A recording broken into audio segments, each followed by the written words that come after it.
신명기 24장 10절에서 마지막 22절입니다. 내 이웃에게 무엇을 구워줄 때 너는 그 집에 들어가서 전당물을 취하지 말고 너는 밖에 서 있고 내게 꾸는 자가 전당물을 밖으로 가지고 나와서 내게 줄 것이며 그가 가난한 자이면 너는 그 전당물을 가지고 자지 말고 해질 때 그 전당물을 반드시 그에게 돌려줄 것이라. 그리하면 그가 그 옷을 입고 자며 너를 위하여 축복하리니 그 일이 내 하나님 여호와 앞에서 내 공의로움이 되리라. 공공하고 비난한 품꾼은 너희 형제든지 내 땅 성문 안에 우거하는 객이든지 그를 학대하지 말며 그 품삯을 당일에 주고 해진 후까지 미루지 말라. 이는 그가 가난함으로 그 품삯을 간절히 바람이라. 그가 너를 여호와께 호소하지 않게 하라. 그렇지 않으면 그것이 내게 죄가 될 것입니다. 아버지는 그 자식들로 말미암아 죽임을 당하지 않을 것이요 자식들은 그 아버지로 말미암아 죽임을 당하지 않을 것이니 각 사람은 자기 죄로 말미암아 죽임을 당할 것이니라. 너는 객이나 고아의 송사를 억울하게 하지 말며 과부의 옷을 전당 잡지 말라. 너는 애굽에서 종되었던 일과 내 하나님 여호와께서 너를 거기서 속량하신 것을 기억하라. 이러므로 내가 내게 이 일을 행하라 명령하노라. 내가 밭에서 곡식을 벨 때 그 한 뭇을 밭에 잊어버렸거든. 다시 가서 가져오지 말고 나그네와 고아와 과부를 위하여 남겨두라. 그리하면 내 하나님 여호와께서 내 손으로 하는 모든 일에 복을 내리시리라.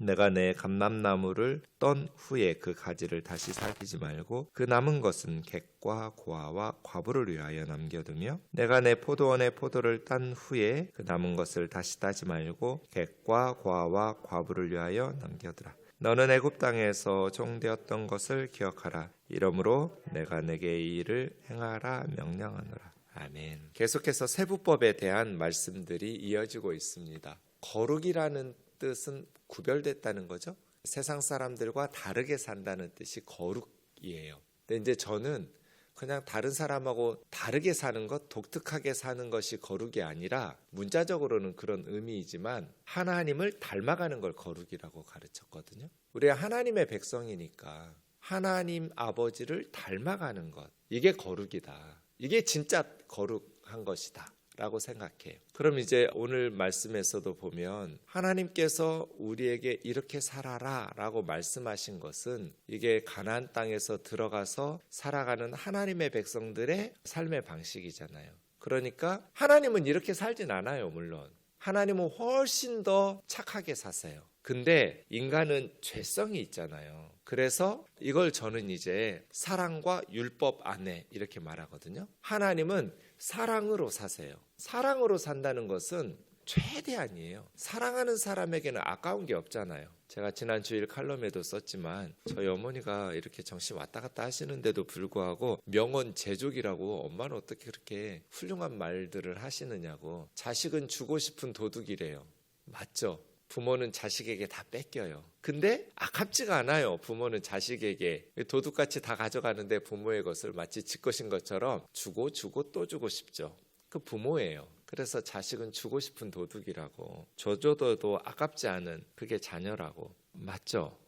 그건 사랑하시기 때문이죠. 하나님은 우리를 사랑하시기 때문에 독생자 예수 그리스도까지 주시죠. 부모가 자식에게 아까운 게 없어요. 근데 자식의 삶이 스포일 될까 봐 게을러지고 무책임해지고 자립심이 없어지고 그래서 오히려 부모의 과잉 사랑이 자녀를 망칠까 봐 절제하는 거지 아까워서 절제하는 건 없잖아요. 하나님이 그러세요. 우리의 유익을 위해서 하나님께서 절제하시긴 하지만 성경에 말씀하시잖아요. 자기 아들을 아낌없이 십자가에 내어주신 이가 어찌 그 아들과 함께 모든 것을 주시지 아니하겠느냐고. 하나님은 우리에게 아까운 게 없어요. 다만 우리의 유익을 위해서 절제하시긴 하죠.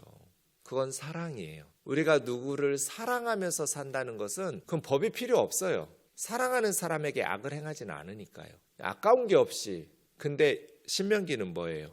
법이에요. 최소한 이건 해야 돼. 이걸 어기면 벌을 받아요. 그 율법이에요. 그러니까 율법과 사랑 사이에서 사는 거거든요. 하나님의 백성들은. 하나님을 닮아가는 것, 거룩이라고 그래요. 그런데 하나님께서 요건 해야 돼. 내 백성이니까. 이것이 이제 율법이죠. 그래서 신명기의 법들은 우리를 하나님의 백성답게 살아가도록 물론 우리의 죄성이 있고 또 우리뿐 아니라 나는 선하게 살고자 하지만 나의 선행이 상대방에 의해서 악용될 수도 있잖아요. 그러니 이런 어떤 제한들, 법들이 필요한 거죠. 그 첫 번째 오늘 10절에 보시면 이제 담보물 압류하는 것에 대한 법이죠. 그러니까 이런 것들이에요. 23장 19절 20절에 보면 이자를 금지시키셨어요. 누가 돈 빌려요? 가난한 사람이 돈 빌리죠. 여유 있는 사람이 돈 빌릴 필요가 없잖아요. 다급하니까, 절박하니까, 가난하니까, 궁핍하니까 돈을 빌려요. 그런데 돈을 빌려줄 때 이자를 받으려고 이자에 관심이 있어서 하면 가난한 사람은 계속해서 빚을 벗어나지 못할 거잖아요. 그러니 이자를 받지 말고 그 가난한 사람을 도와주는 마음으로 돈을 빌려주라는 거예요. 네가 부자가 될 목적으로 빌려주지 말고 이자 금지예요.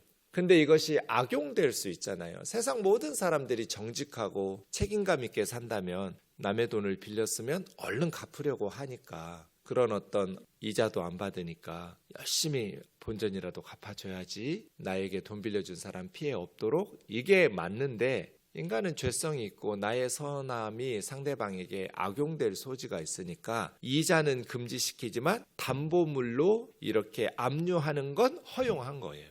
불편하니까 빨리 갚을 수 있도록. 어차피 이자도 안 내는데 뭐 천천히 나 쓸 거 다 쓰고 여유 있으면 갚지 뭐 이러지 말라는 거예요.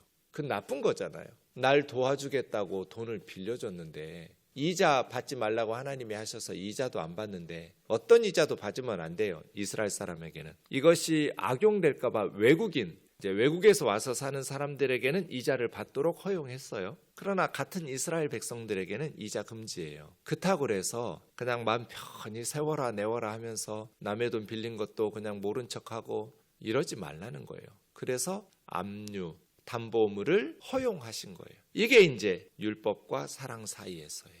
남의 것을 빌렸으면 빨리 갚아야죠. 약속한 기한에. 그걸 못 갚으면 정직하게 말을 해야죠. 내가 꼭 갚아야 하는데 내가 갚지 못해서 미안하다고. 내가 꼭 갚으려고 할 테니까 조금만 기한을 더 달라고. 누가 봐도 정말 빌려준 사람 마음이 불편하지 않게 열심히 노력해서 갚으려고 해요. 다는 못 갚아도 조금씩이라도 계속 갚으려고 허리띠 졸라매고 노력해요. 그러면 빌려준 사람도 흐뭇하잖아요.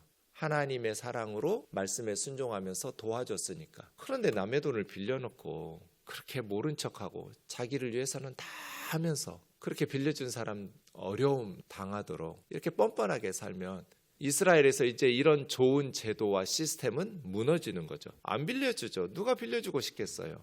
하나님의 선한 율법이 인간들이 악용을 하기 시작하면 이게 이제 도덕적 해이라고 하는 거죠. 좋은 법들이 유지되기가 어려운 거예요. 그래서 하나님의 법이 시행되려면 성숙한 인격, 성숙한 시민의식이 필요한 거죠. 북유럽 사람들의 복지가 잘 됐잖아요. 직장을 그만두면 60-70%, 회사 다니면 100% 수입이라면 직장을 그만두면 60-70%의 월급을 받아요. 우리 생각 같으면 뭐하러 힘들게 회사 다녀요? 70%나 주는데 30% 좀 덜 먹고 편히 사는 게 좋지 않아요? 근데 북유럽 사람들은 그렇게 하지 않는다는 거예요. 왜냐하면 이런 사회의 좋은 제도가 계속 유지되려면 세금을 좀 많이 내더라도 열심히 내가 일 다니면서 직장을 구하고 일을 하는 것이 우리 사회를 위해서 옳은 것이라는 어떤 성숙한 시민의식을 가진 거죠. 이기적인 마음을 가지고 그래? 난 좋은 나라네. 일 안 해. 그냥 여행이나 다니고 좀 뭐 편하게 살지. 이러면 좋은 제도들이 운영될 수가 없어요. 이자 받지 마라. 좋은 법이죠. 근데 안 갚아. 그럼 안 되는 거예요. 담보물은 허용하셨지만 이것도 한 가지 조건이 있어요. 너희가 돈을 꾸어준 사람의 집에 가서 담보물을 요구할 때는 집 안에 들어가지 마라. 집 밖에 서 있고 그 집 주인이 너에게 돈을 빌린 사람이 너에게 담보물을 주도록 밖에서 기다리는 거예요. 너의 돈을 빌려서 빚쟁이라고 그래서 마음대로 네가 사생활을 침해하면서 집 안에 들어가가지고 원하는 담보물을 가져가지 말라는 거예요. 그러니까 제한을 두는 거예요. 밖에 서서 기다려. 그래서 가난한 사람의 사생활을 보호하고 그를 인격적으로 대우해야지. 뭐 사랑으로 한다고 무조건 담보물도 잡지 말고 이자도 받지 말고 세워라 내워라 하더라도 하나님 믿고 다 베풀고 그렇지 않아요. 그러면 도덕적 해이가 일어난단 말이에요. 결국 이런 좋은 제도가 운영되지 못하는 사회가 돼버려요. 담보물 가져와라. 그리고 담보물이 오실 때 대개 이제 그 당시에는 옷이 귀했으니까 이불 같은 거 없거든요. 이걸 밤에는 찬 공기를 막는 이불 역할을 해요. 겉옷이. 그러니 만약에 담보물이 겉옷일 때는 해지기 전에 돌려주라는 거예요. 그거 입고 이불처럼 덮고 자야 되니까. 인간적으로 생각하면 안 돌려주면 이제 밤마다 추울 테니까 더 빨리 갚으려고 하겠죠. 하지만 그렇게 악한 마음을 품지 말라는 거예요.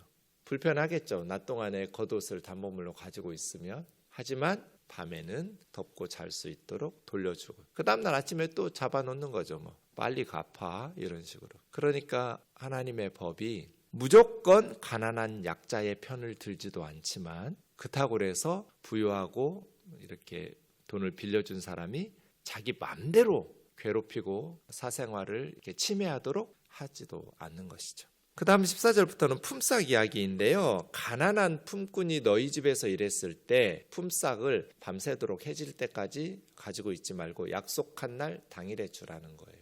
돈이 있는데 왜 밤새도록 가지고 있어요? 갑질하는 거죠. 갑질하지 말란 뜻이에요. 돈을 가지고 너희 집에서 일하는 품꾼을 지배하려고 하지 마라. 약속한 일당을 제 시간에 당일에 바로바로 주어라는 거죠. 왜냐하면 가난한 사람은 일당을 가지고 집에 가야 그 식구들이 먹고 사는데 말이에요. 내가 돈을 가지고 있었다는 뜻이잖아요. 밤새도록 가지고 있었다는 것은.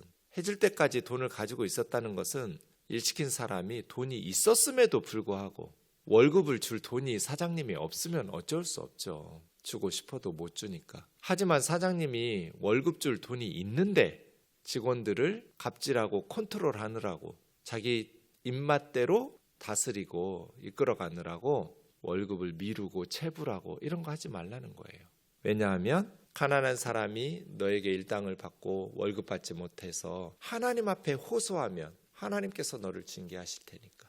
그 다음 19절부터는 연좌제 금지한 거예요. 아버지의 죄 때문에 아들까지 죽이지 말고 아들의 죄 때문에 아버지까지 죽이지는 마라. 아버지가 죄 졌는데 왜 아들까지 죽여요?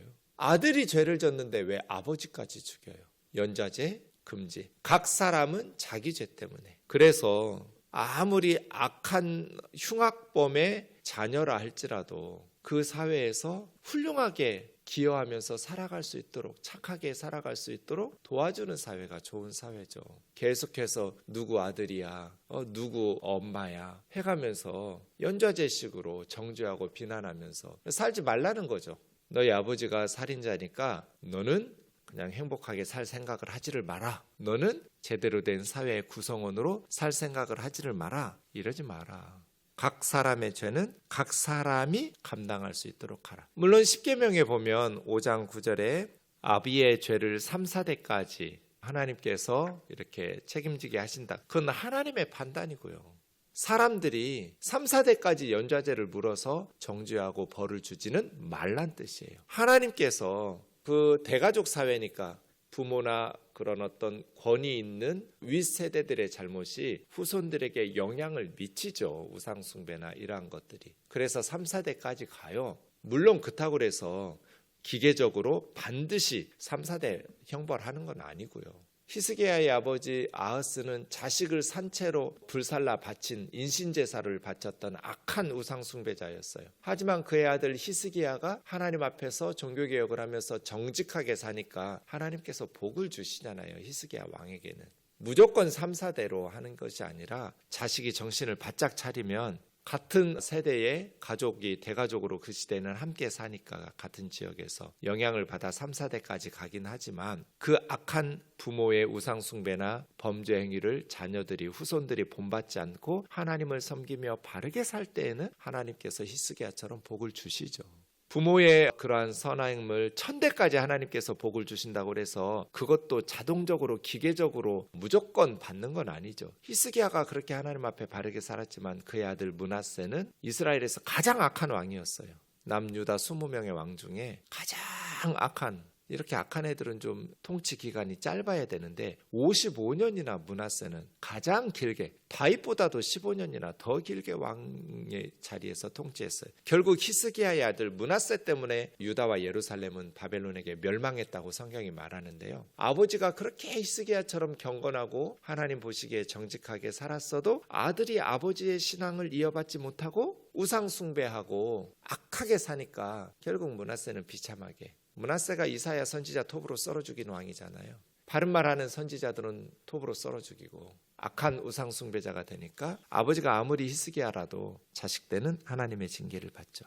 이런 식으로 하나님의 말씀이 임하는 거지, 뭐 천대까지 복을 주시고 3, 4대에 저주한다고 해서 기계적으로 임하는 건 아니에요. 그리고 그건 더더군다나 하나님의 공의와 하나님의 판단이에요. 하나님이 그렇게 하신다는 거지 너희가 그렇게 연좌제를 물어서 3, 4대까지 처벌하라는 건 아니에요. 우리 사회는 지금은 연좌제는 없어졌어요, 법적으로는. 하지만 우리 의식 속에 크리스찬이라면 자녀들이 열심히 살려고 하면 격려해주고 기도해줘야지, 어느 집안 자식이니까 이런 식으로 말하면 안 되는 거죠.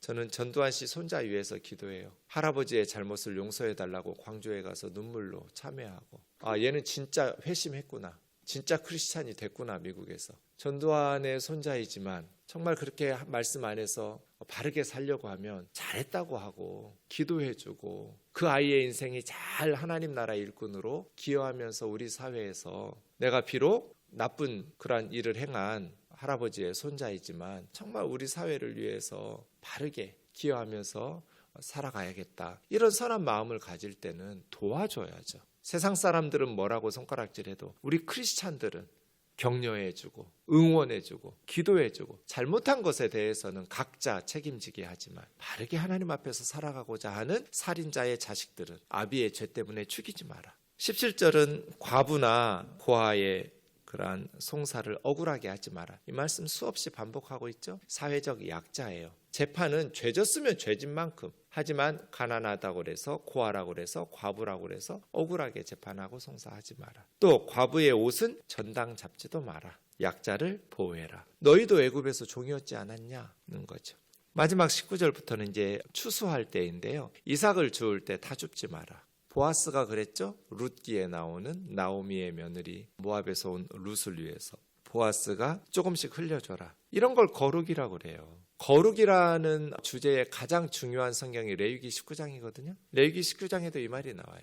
그러니까 거룩이라는 것은 하나님을 닮은 것인데, 물론 하나님처럼 100% 우리가 살지 못하지만 인간의 죄성 때문에 하나님을 닮아 구별된 삶을 산다는 건 뭔가 이삭을 다 줍지 않는 것, 포도원의 포도를 다 따지 않고 올리브 나무에서 올리브 열매를 다 추수하지 않고 어느 지역이든지 가난한 고아와 과부나 혹은 외국인 노동자들, 성읍에 거류하는 나그네, 거류자들, 외국인 노동자거든요. 고향을 떠나서 사는 사람들, 자기 고향에서 살 수 없으니까 거기로 올 거잖아요.